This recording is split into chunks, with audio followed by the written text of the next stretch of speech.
Ma'am ये देखिए, ये अपनी नोटबुक में क्या लिखती है। क्या लिखा है, दिखाओ। मैम जय श्री राम लिख रही है। बेटा ये क्यों लिखा आपने अपनी नोटबुक में?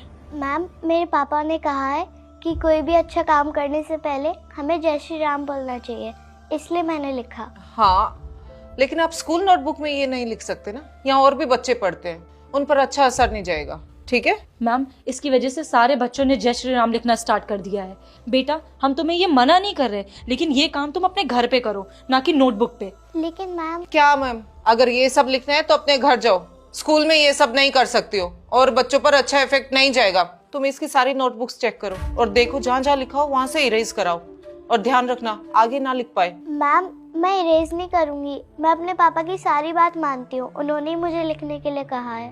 देखा मैम कितनी ज्यादा बदतमीज है ये। मैं इतने दिनों से इसे मना कर रही हूँ, लेकिन ये मेरी बात नहीं मानती है, और आज इसने आपको भी जवाब दे दिया। देख रही हूँ और सुन भी रही हूँ। तुम इसके पेरेंट्स को बुलाओ, उनसे बात करते क्या है वैसे तुम्हारे पेरेंट्स? मैम मेरे पापा खेती करते हैं, हम किसान हैं। तभी मुझे लग ही रहा था।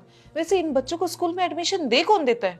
इनका कैसे हो जाता है ऐसे हाई फाई स्कूल में एडमिशन? स्कॉलरशिप मैम, स्कॉलरशिप के थ्रू इनका एडमिशन हो जाता है, और इसका भी वैसे ही हुआ होगा। खैर मैं बुलाती हूँ इसके पेरेंट्स को। हाँ जल्दी बुलाओ, और इतने इसे क्लासरूम में नहीं जाने देना, खड़े रखना इसे। ओके मैम, चलो। मैम आपने इतना अर्जेंट क्यों बुलाया मुझे? सर मैं अब आपसे क्या ही बोलूँ, प्रिंसिपल मैम आपको खुद बताएंगी। आप अपनी बेटी से ही पूछिए, कितनी बदतमीज है ये, टीचर्स की रिस्पेक्ट भी नहीं करती। क्या हुआ बेटा, क्या किया आपने? पापा मैंने कुछ गलत नहीं करा, मैंने मैम को कुछ गलत नहीं बोला। तो फिर इन्होंने आपको बाहर क्यों खड़ा किया है? पापा आपने ही तो बोला था अच्छा काम करने से पहले जय श्री राम बोलना चाहिए, मैंने सेम अपनी कॉपी में ही लिखा था।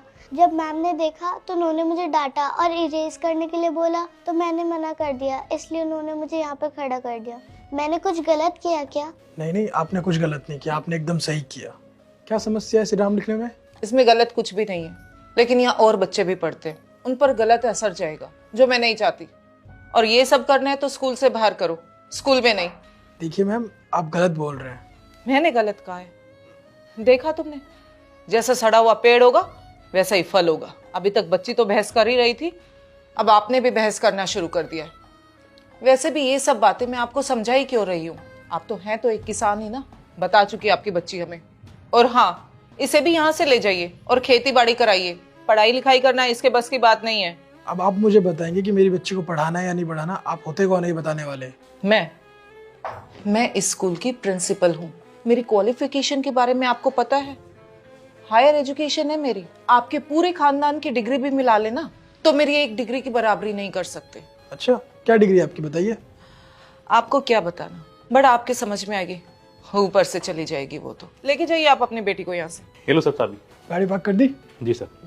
सर? तुमने इनको सर किस लिए बोला? ये तो एक मामूली से किसान है। अरे मैम आप जानते नहीं इनको, ये आनंद मंडल हैं। सर तो किसान यूनियन के अध्यक्ष हैं और ये किसानों के लिए आवाज उठाते हैं। और तो और सर बहुत पढ़े लिखे हैं, उसके बाद भी सर ने किसानी को चुनी।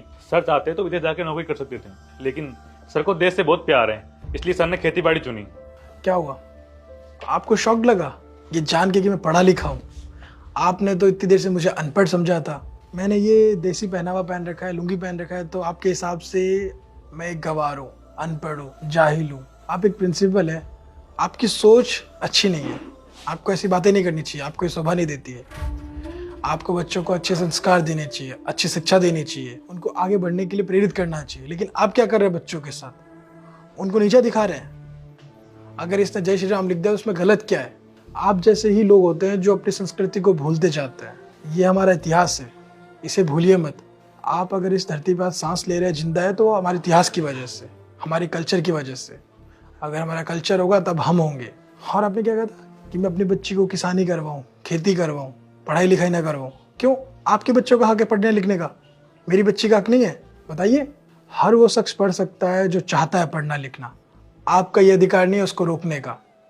और वैसे भी आप मुझे क्या सिखाएंगे, आपकी तो सोच ही गिरी हुई है।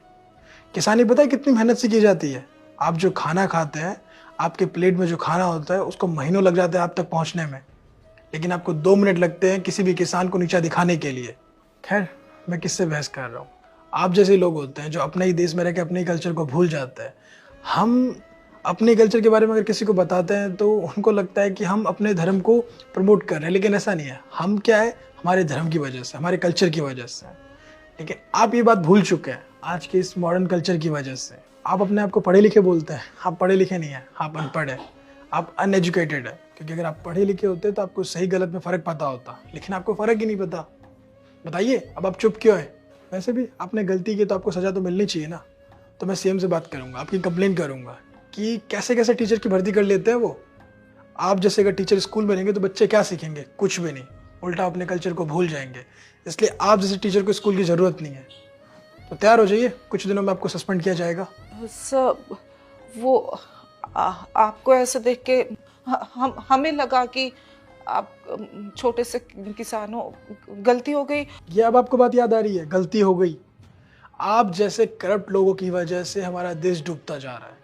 अब आप सोचेंगे इसमें करप्शन कैसा? इसमें करप्शन ही तो है। आप अमीर बच्चों को अच्छी शिक्षा देना चाहते हैं, उनको बढ़ावा देना चाहते हैं, लेकिन आप गरीब बच्चों के साथ क्या करते हैं? उनको स्कूल से निकाल देते हैं, ये बोल के कि वो आपके स्कूल को सूट नहीं करते। बताइए, ये करप्शन ही तो है। आप जैसे टीचर्स की वजह से अच्छे बच्चे आगे नहीं बढ़ पाते हैं, उनको अच्छी एजुकेशन नहीं मिल पाती है। नहीं सर, करप्ट वाली बात नहीं है। बस कीजिए, आप अकेले सस्पेंड नहीं होने वाले, आपका पूरा स्टाफ सस्पेंड होगा, क्योंकि सब मिली भगत है आप लोगों की। इनको मेरे सामने से ले जाओ। नहीं सर, सर प्लीज। मैंने कहा ना, चलो। चलिए। आपको पता है बहुत से ऐसे लोग होते हैं जो अपने ही देश में रह के अपने संस्कृति का, अपने इतिहास का मजाक बनाते हैं। तो प्लीज़ कभी भी आप ये मत भूलिए कि आपका इतिहास क्या, आपकी संस्कृति क्या है। हमारा इतिहास हमेशा से ये रहा है, तो प्लीज़ कभी भी इसका मजाक ना बनाएं, रिस्पेक्ट करें और सभी मिलजुल के रहें। नहीं तो बहुत से ऐसे लोग होते हैं जो अपने धर्म का, अपने संस्कृति का मजाक बनाते हैं। तो प्लीज़ मैं आप लोगों से रिक्वेस्ट करता हूँ, ऐसा ना करें, सभी के धर्म की रिस्पेक्ट करें और इस वीडियो को सभी फ्रेंड के साथ, फैमिली के साथ शेयर कीजिए, क्योंकि इसमें जो मैसेज है बहुत ही ज़्यादा इंपॉर्टेंट मैसेज है। तो जल्दी से शेयर कीजिए और कमेंट करके बताइए कि आप लोगों की वीडियो कैसी लगी। जल्दी से कमेंट कीजिए, हमारे यूट्यूब चैनल को सब्सक्राइब कीजिए, हमारे फेसबुक को फॉलो कीजिए। हमेशा से मुस्कुराते रहिए और संस्कृति की, इतिहास की रिस्पेक्ट कीजिए। हमेशा से मुस्कुराते रहिए, खुश रहिए। Thank you.